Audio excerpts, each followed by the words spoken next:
What is up, my movie fanatics? We are ready to kick off the week of I Love the 80s.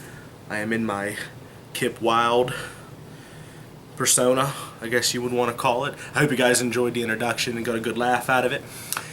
So we wanted to cover everything 80s, and 80s was just all around fun with music, hair, obviously, bright colors, wild glasses, and just all around a fun year. And you hear a lot of people talk about it all the time, so I wanted to do all things movies because that was, I believe, like a good successful year of some of the best movies out there today that we still watch and love, and we've all have had many sequels and remakes of movies in the 80s.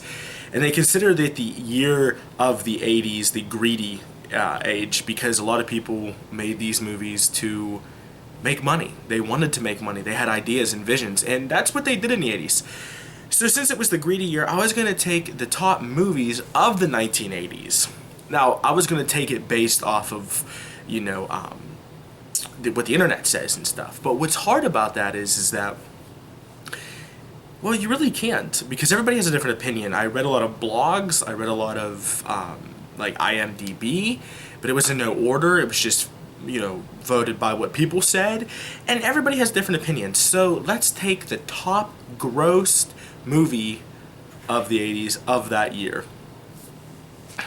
So we're going to start, so every year we're going to take the top gross movie, we're going to talk a little bit about it, and I'm going to see if you guys are shocked or not. In 1980, it was a big year for Star Wars, and the top grossing movie that year was Star Wars: The Emperor Strikes Back. Now, if you haven't seen this movie, I'm not the biggest Star Wars fans, and you guys know this, but I love the cast, I love sci-fi, but I do like this movie. To see the Jedi training, to see, all the, crazy new age stuff that was going on in the 80s, that's, with I love the lightsabers and Yoda. And it was different. It was way out of its time for that year. So how much did it gross that year? Well, it grossed $290 million. Now that is a lot. And once again, it was the year of the greeds, and that's what people wanted. That's what people loved. You had robots, you had aliens, you had crazy fight scenes, and you had out of this world stuff that people could only imagine that came to life on the big screen. 1981's top grossing movie was Indiana Jones, Raiders of the Lost Ark. I personally love Indiana Jones. I love them all, except for the last one. We're not going to go into detail about that. But if you have not seen this one, Indiana Jones is hired, and he's out to go find the Ark of the Covenant before the quote-unquote Nazis find him. And once again, it's full of mystery, puzzle, suspense, great acting on Harrison Ford's note, and they keep going with these movies on and on and on. Like, you see that main same trend. It was like a old school National Treasure. If you're not a fan of Indiana Jones, I understand. I know a lot of people love him or hate him. But in 1981, it ended up grossing $242 million. 1983 was a great year as well for movies. Probably the top grossing movie out of this list that I have here. And it was one of my favorite movies, and it is E.T. the Extraterrestrial. I really like the storyline behind this, how a kid bonds so well with an alien. The alien is there to, his name is, he's an extraterrestrial, so they shorten it to E.T. Now this kid stumbles across the alien, and he becomes friends with him, and he wants to get him home before he ends up passing away. It's a great childhood film, family fun night movie. I'm sure all of you have seen it. There was a steelbook made out of it, or I'm sorry, either a steelbook or metal pack, I can't remember, I only saw it once. But great movie to watch with kids. My mom and dad used to watch it with me all the time. Great memories. So how much did it gross? $399 million. Actually, I didn't put the point value in here. It was actually $399.8 million. Almost $400 million for that time. That is absolutely crazy. 1983 was also a good year for Star Wars fans, and the top grossing movie of that year was Star Wars Return of the Jedi. You know, when I think of Star Wars, me, not being the biggest fan, I think of the Death Star and what they went through, just that amazing Death Star ship and how they fought it off, how they destroyed it. And, you know, once again, you're going to get the aliens, the robots, the amazing fight scenes, you're going to get the great acting, you're going to get it all in this movie. Well, how much did it gross? Well, $309 million. That is crazy. 1984, we're still going on that trend with aliens and paranormal and out of this world stuff, and it is Ghostbusters. You had three guys played by Bill Murray, Dan Aykroyd, and Harold Ramis that were ghost hunters basically, and they were losers. Nobody believed them.